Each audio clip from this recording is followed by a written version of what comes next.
Pessoal, vamos continuar aqui então falando dessa figura única, né, ímpar na história da humanidade, que foi o Napoleão. Contraditório, sim, mais de uma capacidade intelectual e militar fantástica.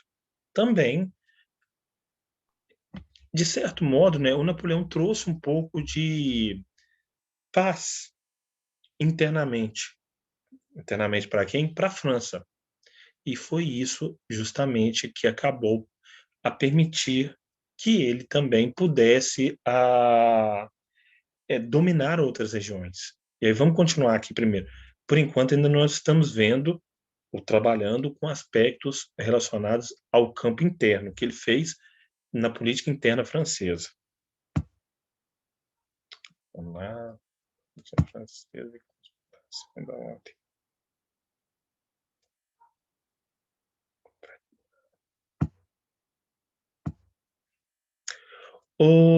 Gente, outro ponto de fundamental importância foi a criação de uma nova moeda. Com a criação dessa nova moeda, o que o Napoleão consegue conter na França que estava muito problemático? A inflação. Então, a França viveu uma inflação nos antecedentes da Revolução, isso ali pelos idos de 1780, viveu uma menor inflação, mas ainda problemática nos anos da Revolução, e Napoleão conteve essa inflação a partir de tabelamento de preços, a partir da regulação de estoques e outras coisas mais. Sendo assim, a inflação estava controlada. O Banco da França foi criado justamente também para instituir políticas públicas monetárias. O que são políticas públicas monetárias? Juros, emissão de moeda, crédito. Isso também gerava bases para o crescimento futuro da França. Além disso, temos a criação dos liceus. O que seriam os liceus? Comparando nos dias de hoje, seriam aqui as escolas de ensino fundamental 1 e 2. Escolas que vão aqui até o 9º ano. E com o ensino primário obrigatório. Toda criança francesa, a partir de então, teria que estar na escola. Por que isso? Para construir uma nação que ele pretendia industrializada, ligada à tecnologia, era mais do que nunca necessário a educação.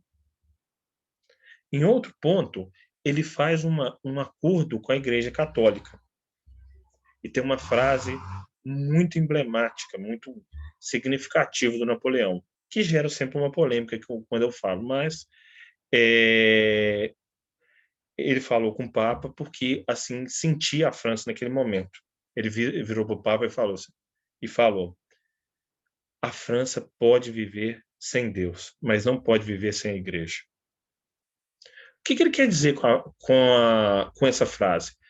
Que os franceses precisavam de um poder coercitivo. O que é um poder coercitivo? É aquele que bate de frente e fala assim: oh, você não vai fazer isso não. Ou, se você fizer isso, tem um inferno te esperando. Alguém para dar limites, né, às vontades do próprio povo francês. O Código Civil Napoleônico, então, reforçou garantias da Declaração dos Direitos do Homem e do Cidadão. Quais eram elas? Garantia da liberdade individual, existência de um Estado secular, garantia da propriedade privada, casamento civil, proibição de greves sindicatos, tutela do marido sobre a mulher. Então, em alguns pontos, ele era muito inovador. Por exemplo, como garantia da liberdade individual. Isso aqui é extremamente inovador. Estado secular que separa a igreja de poder político, inovador. Garantia de propriedade privada, naquele momento, inovador.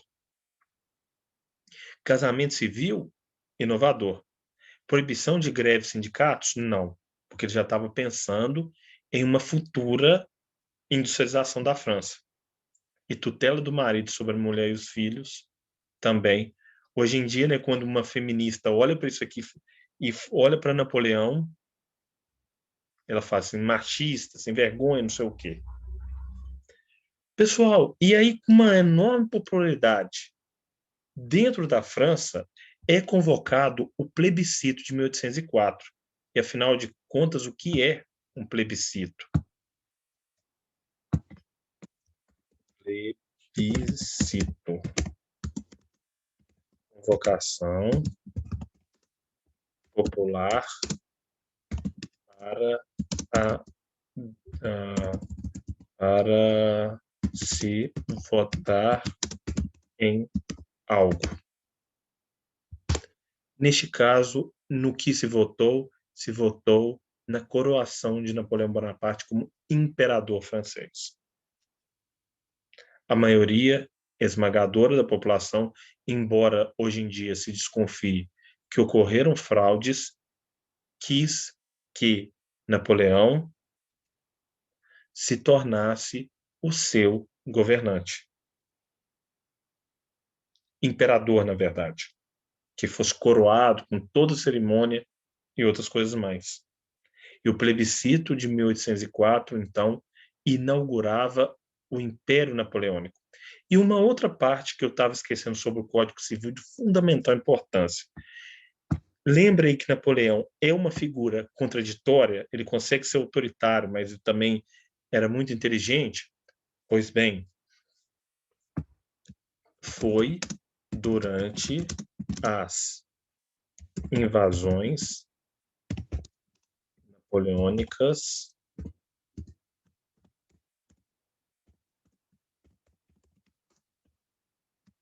que muitos povos europeus, muitos países, né, não povos, países europeus entraram em contato direto com as ideias iluministas. Bom, por que eles entraram em contato com essas ideias iluministas? Quando Napoleão dominava uma região, ele levava o código de leis, o modo de vida e outras coisas mais dos franceses para essa região. Então, quando ele dominou Portugal, ele fez isso. Quando ele dominou a Espanha, ele fez isso. Quando ele dominou a parte da atual Alemanha, a atual Áustria e até mesmo a Rússia, ele leva esse código civil. E é a primeira vez que as populações destes países que eu acabei de citar entram em contato com ideias iluministas. E aí eles vêm e falam assim, olha, casamento civil não é uma má ideia. Garantia de liberdade individual não é uma má ideia. Separar a igreja de Estado é uma boa ideia. Por isso que em algumas regiões o Napoleão, inicialmente, como eu mesmo falei, foi visto como um libertador. Porque esse Código Civil era muito diferente das leis que funcionaram em Portugal, na Espanha, na Prússia, a Prússia atual Alemanha, na Áustria e até mesmo na Rússia. Contudo, para se manter ali, manter na Espanha, em Portugal, Napoleão foi muito autoritário e cometeu e os comandados dele cometeram algumas chacinas. Por isso que ele é essa figura contraditória, né? Continuando aqui, pessoal, Império, temos o seguinte, né? Vamos ler essa parte toda aqui, Império. Continuidade do processo de centralização iniciado com a ascensão de Napoleão ao consulado. Aumento da repressão e da censura, prisões e julgamentos arbitrários, limitação à liberdade de imprensa e atuação de agentes secretos. Gente, deixa eu só fazer um negócio rapidinho aqui para eu não perder o fio da meada.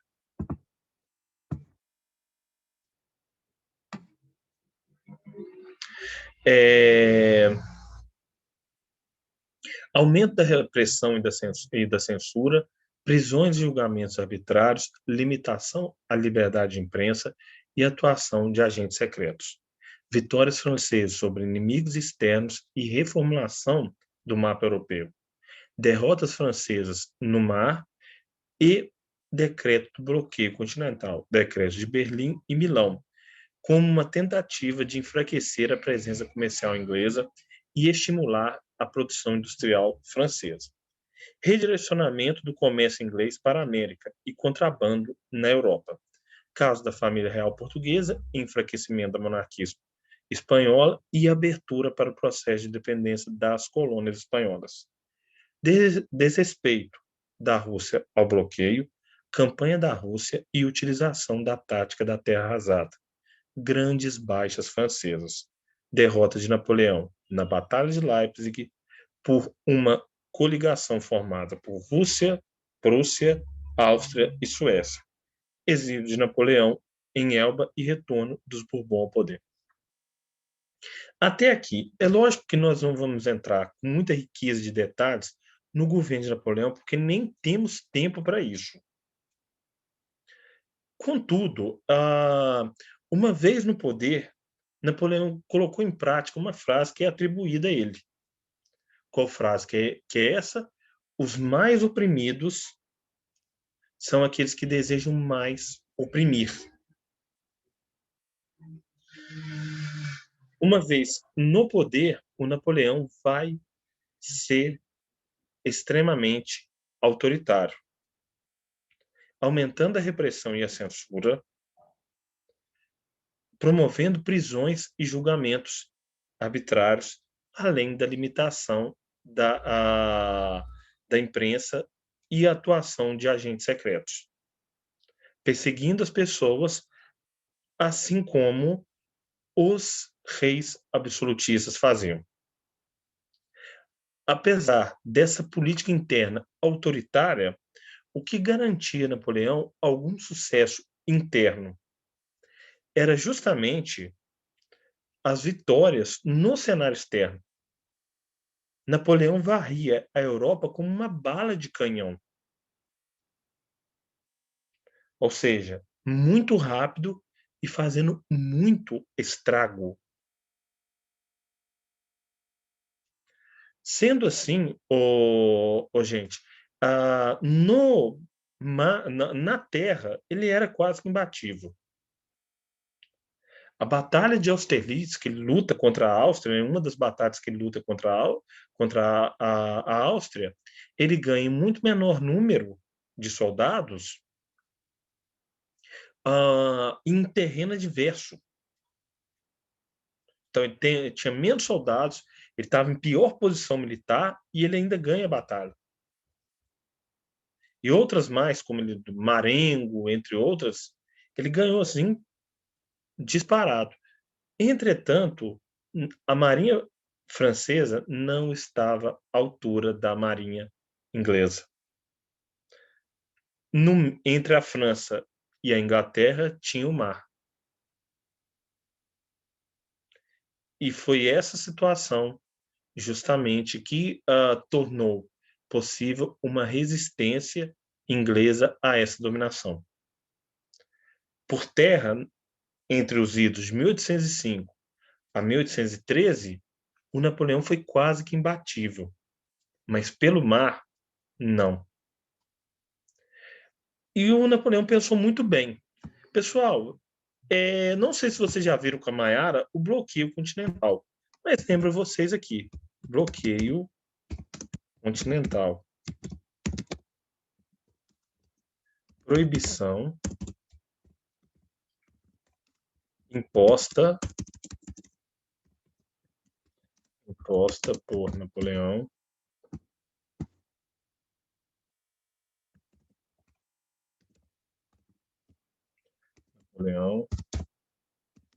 na qual as regiões dominadas não poderiam realizar atividades comerciais com os ingleses. Então, este foi o bloqueio continental. Qual era o objetivo? Antes de continuar aqui, deixa eu fazer uma pergunta. Vocês já vieram no shopping de Manhuaçu? Para quem aí mora em Pequiá, Iuna e outros lugares, vocês já vieram no shopping de Manhuaçu? Se é que vocês sabem o que eu estou falando, me coloque no chat fazendo favor. Quem é de Manhuaçu vai se perguntar, né? Mas Manhuaçu não tem shopping. Maria Eduarda já veio, acho que entendeu o que eu estou falando. Ai, trem, fazendo frio. Só a Maria Eduarda já veio no shopping de Manhuaçu, gente? Ô, que isso? Grande shopping.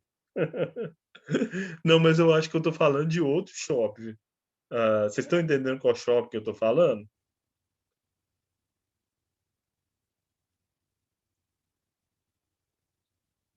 Gente, o shopping de Manhuaçu é o Coelho Diniz. Pessoa, vou lá no Coelho Diniz. O que você vai fazer lá? Vamos ficar andando, povo de Luisburgo. Então é isso mesmo, né? Acho que o ponto turístico da cidade. Bem por aí mesmo, todo mundo vai. Então a piadinha aqui é válida. Ô, meninos, e por que o Coelho Diniz? Porque é o maior supermercado da região que engloba aqui Manhuaçu, Mamirim, São José do Mantimento, Ipanema, Iuna, Pequiá, Ibatiba. Então, nesse raio aqui de muitos quilômetros, o Coelho Diniz é o maior supermercado. E olha que eles não estão me pagando para fazer propaganda. Gente, imagine vocês se a prefeitura decretasse um bloqueio, falasse, ó, vocês não podem mais comprar do Coelho Diniz. Os outros supermercados iriam começar, assim, a faturar rodo. A faturar, mas ganhar muito dinheiro. Entretanto, com o tempo, eles não dariam conta de atender a demanda, a alta demanda que o Coelho Diniz atende. Assim foi o bloqueio continental. A Inglaterra vai ser o nosso aqui, Coelho Diniz. Atende todo mundo, vende barato e numa velocidade muito grande. A França é aquele supermercado que quer. Vamos, lembrando que o Carrefour é francês, né? A França é aquele supermercado que quer concorrer, mas que não consegue. Inicialmente, ele tem até uma ajuda externa que faz com que ele que ele bombe, vamos dizer assim. Mas com o tempo, ele não passa da conta dos seus consumidores. Meninos, o bloqueio continental foi responsável por entupir a burguesia francesa de dinheiro. É por isso que a burguesia francesa abraçou Napoleão e falou assim: não, esse é o homem. Ele está nos ajudando. E realmente, ele estava mesmo. Só que a Inglaterra já tinha passado por uma revolução industrial há quase 50 anos. Então, ela tinha uma capacidade de lançar mercadorias que nenhum outro país na Europa, naquele momento, tinha. E com o tempo, a, a realização de contrabando cresceu muito dentro da Europa. Por quê? Porque os comerciantes franceses não davam conta de abastecer Rússia, Portugal, Espanha e outras regiões por ele dominadas com a mesma eficiência dos ingleses. Segundo fator, a Inglaterra foi de uma esperteza fora do comum. A Europa está fechada? Eu vou para a América. Você já deve ter estudado com a Mayara a abertura dos portos e o quanto ela inundou o Brasil de produtos ingleses. que agora não tinham mais Portugal como intermediário. Saíam da Inglaterra e chegavam direto em terras brasileiras. Sendo assim, o bloqueio continental não gerou o efeito que a França esperava. Com o tempo, ela iria. Qual era o efeito que ela esperava? Com o tempo, ela ia minguando a Inglaterra até a Inglaterra quebrar economicamente e a França se tornar a principal potência da Europa. Mas isso não aconteceu porque os ingleses foram muito espertos. E quando a Rússia fura o bloqueio continental, é promovida ali a campanha da Rússia. Maior ação militar até então vista na história. lembrei do memezinho outro dia que estava circulando na internet. O frio dificulta coisas simples, como lavar as mãos, lavar vasilha e invadir a Rússia. Bom, e o outro memezinho que eu lembro também é do Vladimir Putin, né? Quando a Copa do Mundo foi anunciada na Rússia. Essa piadinha também vai valer aqui quando a gente for ver a Segunda Guerra Mundial e a invasão da Alemanha. O Vladimir Putin disse isso mesmo. Será um prazer receber franceses e alemães no frio. Tanto os exércitos franceses quanto alemães tomaram uma surra do general Inverno. Ou seja, o frio foi o principal responsável, não o único, mas o principal responsável pela derrota das maiores ações militares, duas das maiores ações militares vistas na história. Meninos, o Napoleão mobilizou 600 mil soldados para invadir a Rússia. 600 mil. Isso nunca tinha sido visto na história. Apenas de francês? Não. De outras regiões por ele dominadas também. E naquele momento, os russos usam a tática da terra arrasada. Eles evitam o confronto. Napoleão e o seu grande exército vai invadindo, e eles vão recuando. Napoleão vai invadindo, eles vão recuando. Napoleão continua invadindo, eles vão recuando. Este recuo, ele era feito deixando os inimigos no território russo à vontade? Não. À medida que os russos recuavam, eles envenenavam água, eles queimavam plantações, eles destruíam pontes.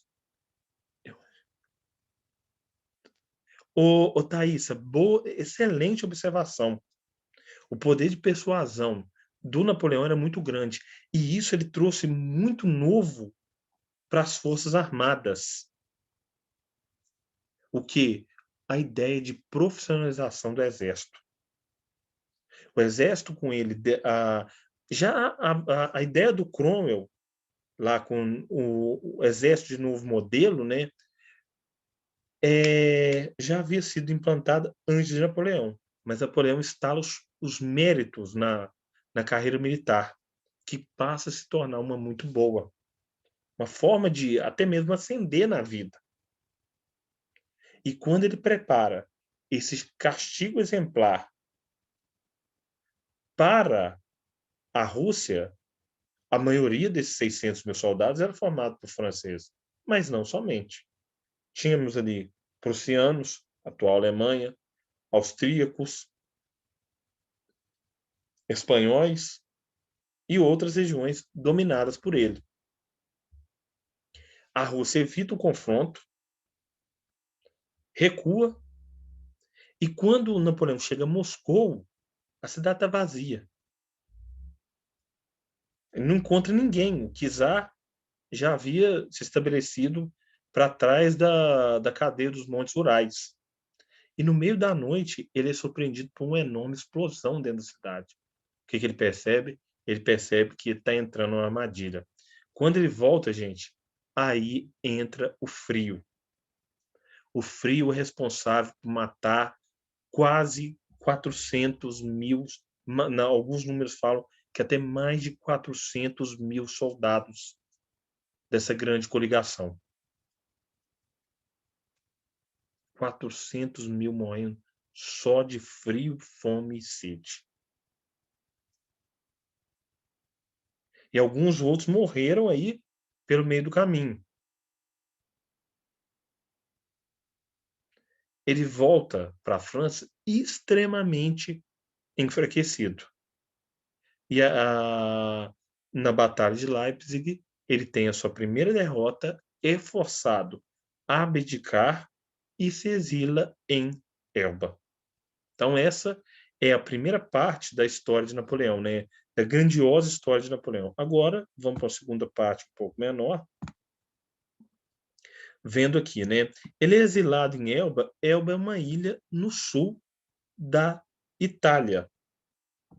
E neste sul da Itália, né, ele fica em 1814, a ilha de Elba é concedida a ele, Napoleão se torna o governante desse pequeno território, um pequeníssimo território mesmo, e quando o Luís XVIII é estabelecido ao poder e a monarquia francesa é restaurada, as medidas tomadas pelo Luís XVIII vão desagradar em muito a população.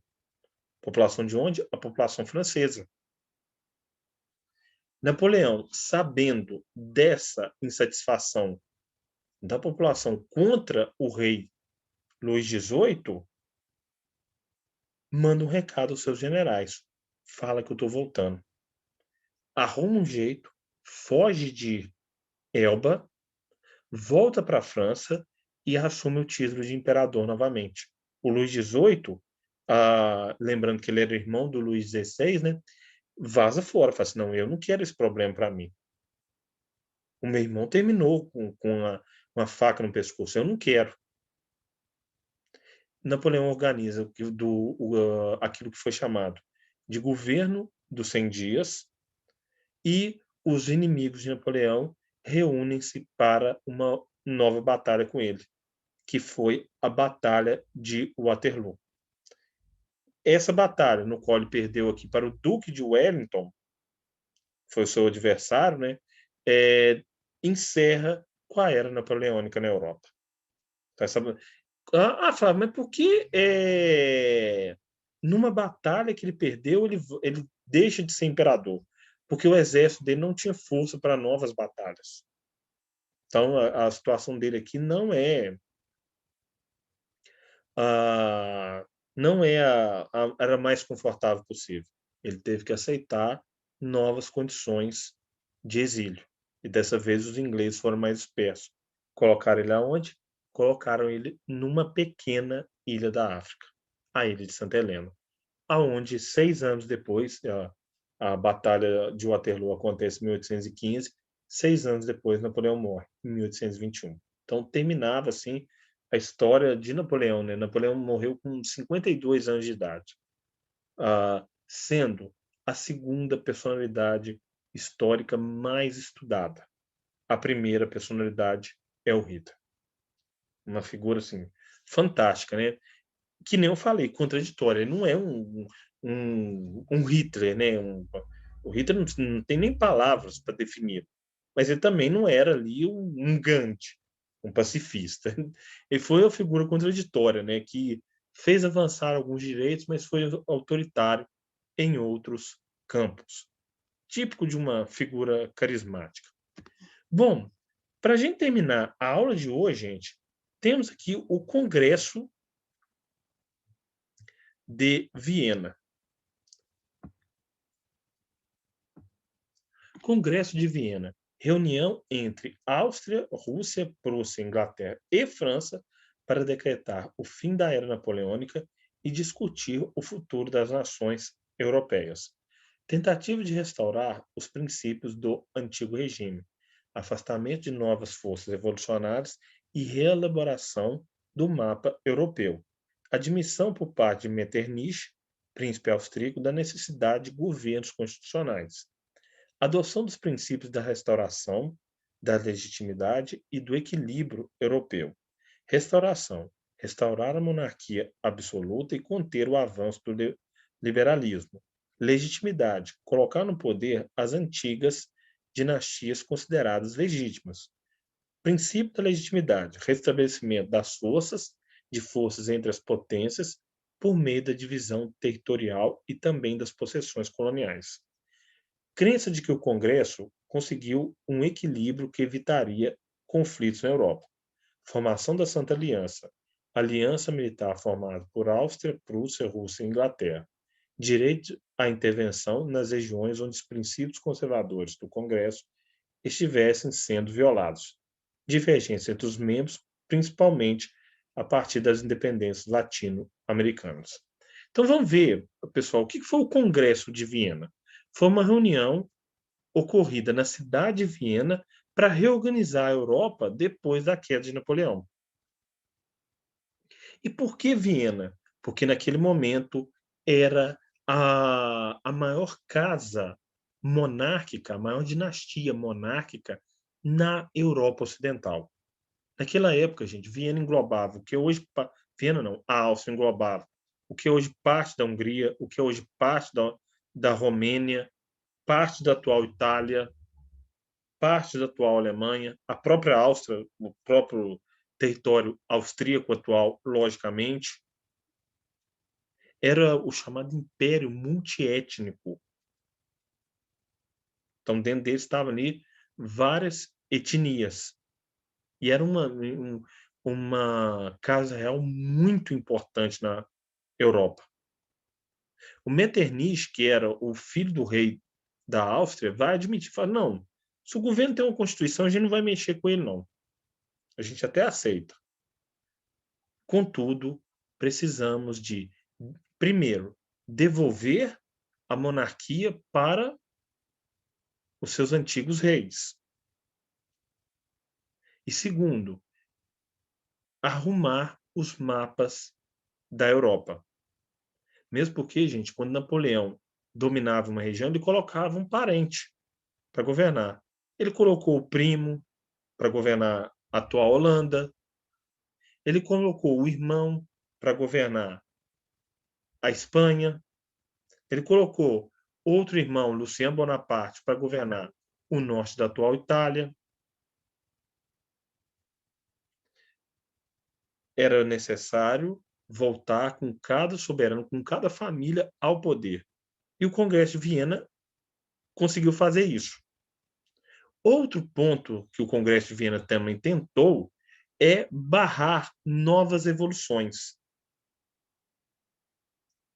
Nesse sentido, o Congresso de Viena não teve sucesso.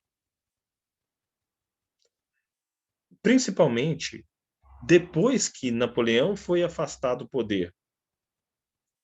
A Inglaterra vai lutar, vai fornecer equipamentos, na verdade, nas lutas de independência da América Latina. Flávio, mas o que a América Latina tem a ver com a Europa? Tudo. Grande parte da América Latina era colônia ou da Espanha ou de Portugal naquele momento, principalmente da Espanha. E quando a Inglaterra fornece apoio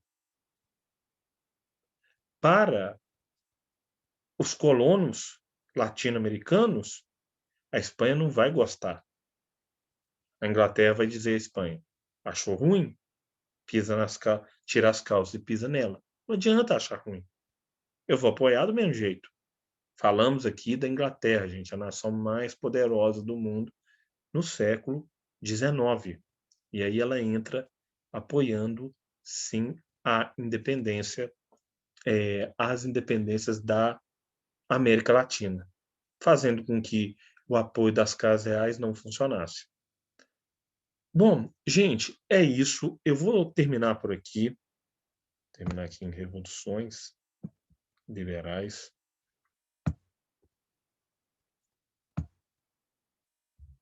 Gente, agradecendo demais para vocês que ficaram até até agora, né? Eu entendo que todos já devem estar cansados. Muito obrigado por tudo mesmo e até semana que vem. Lembrando que eu posto essa aula no Class por esses dias ainda. Por enquanto, meu muito obrigado. Deixa eu